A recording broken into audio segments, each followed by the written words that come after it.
તો ગુજરાત ઇતિહાસને વધુ એક મોટી સફળતા મળી છે। બહારના રાજ્યોમાંથી બોગસ હથિયારના લાયસન્સ મેળવતી ગેંગનો પર્દાફાશ કર્યો છે।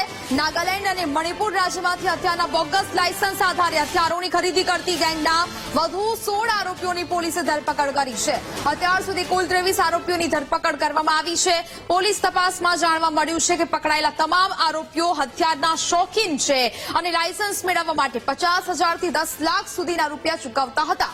ગુનામાં સંડોવાયેલા મુખ્ય આરોપી શૌકત અલીની પણ ધરપકડ કરવામાં આવી છે। મુખ્ય આરોપી શૌકત અલી લોકલ એજન્ટો મારફતે માહિતી મેળવતો હતો અને નવા ક્લાયન્ટ તૈયાર કરતો હતો।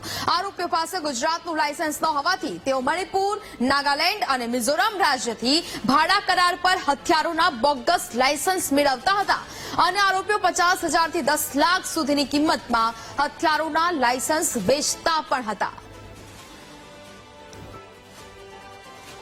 વધુ આરોપીની અટકાયત કરવામાં આવી છે, જેમાં નથુ કાળા પાંપા, પિયુષ દેસાઈ, રાહુલ અલગોતર, રમેશ વરુ,